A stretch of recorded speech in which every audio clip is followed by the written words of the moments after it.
that came last year. The other ones weren't.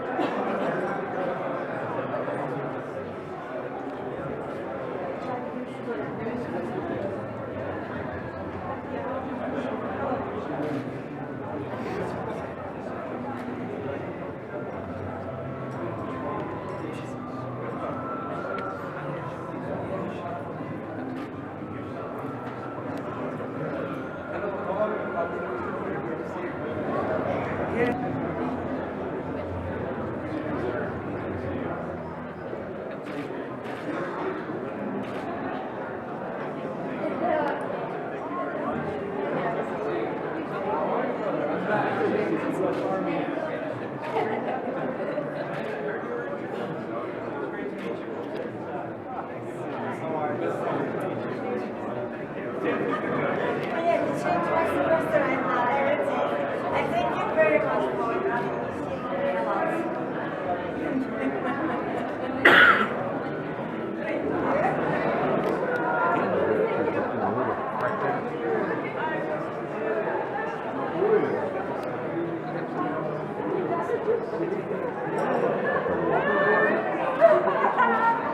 Diplomatic Corps, honorable members of parliament, all distinguished guests from the government, business, media, education, culture and civil society, friends from the Indian community, ladies and gentlemen.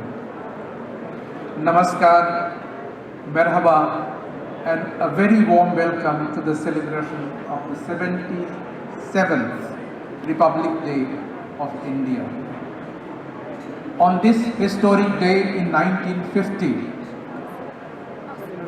India, historically known here as Hindustan, gave itself a constitution and completed its transition from a colonial past to a sovereign democratic republic. Since gaining independence in 1947, India has traveled a remarkable distance, often under difficult circumstances, but always with faith in democratic ideals. Today, we march ahead as the largest and a successful democracy of 1.4 billion citizens, embracing diverse religions, languages, and cultures, yet maintaining its inherent unity. From a largely agrarian economy in 1947, India has emerged as the fourth largest economy in the world and a major driver of global growth.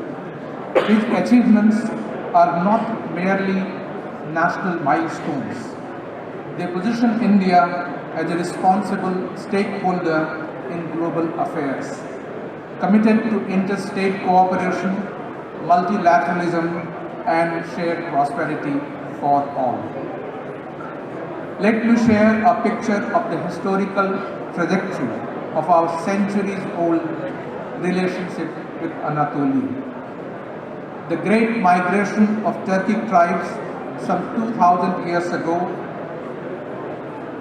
brought Indians into contact with them, leading to shared religions, cultures, and languages. The first exchange of diplomatic missions between the Ottoman Sultans and Bahmani kings of India date back to the years 1481-82. The Ottoman Sultan's assumption of the universal caliphate in 1570 gave a new dimension in forging relations with India, a country with a sizable Muslim population. In modern era, contacts were established in the beginning of the 20th century. Indian freedom fighter Dr. M.A. Ansari led a medical mission to treat wounded Turkish soldiers during the Balkan Wars. Then was the First World War. It is worth recalling that tens of thousands of Turkish nationals and soldiers died during the Gallipoli campaign, along with tens of thousands of Europeans and Anglo troops and around 15,000 Indian soldiers, out of which approximately 2,000 were killed in action and an equal number were critically wounded. It was a struggle for freedom undergone by both countries that brought the peoples of India and Turkey remarkably close a century ago. The people of India stood with Turkey, extended support in 1920s to the Turkish War of Independence. The Khilafat movement in India was a political campaign launched by the Indian National Movement over British policy against Turkey and the premeditated dismemberment of the Ottoman Empire. Mahatma Gandhi supported the movement as part of his opposition to the British Empire and also advocated for a wider non-cooperation movement at the same time. The movement also saw financial donations by Indians to help in this cause. These donations sent to Ataturk's own name were used as the founding capital of İş Bank in August 1924. Ataturk warmly appreciated the gesture and hoped that India would soon get Swaraj, that is home rule. Indian leaders like Mahatma Gandhi, Tagore and Nehru greatly appreciated Turkey's modernization process, including its move towards a secular republic. The developments in Turkey resonated deeply with the Indian people engaged in their own struggle for dignity and self-rule.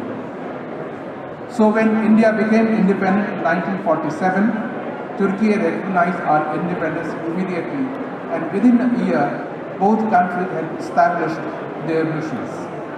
Our bilateral relationship in the post-independence era developed on a strong foundation of historical contacts. Today, India and 50 regions. Both countries are active contributors in debates on global governance, sustainable development, and reform of international institutions.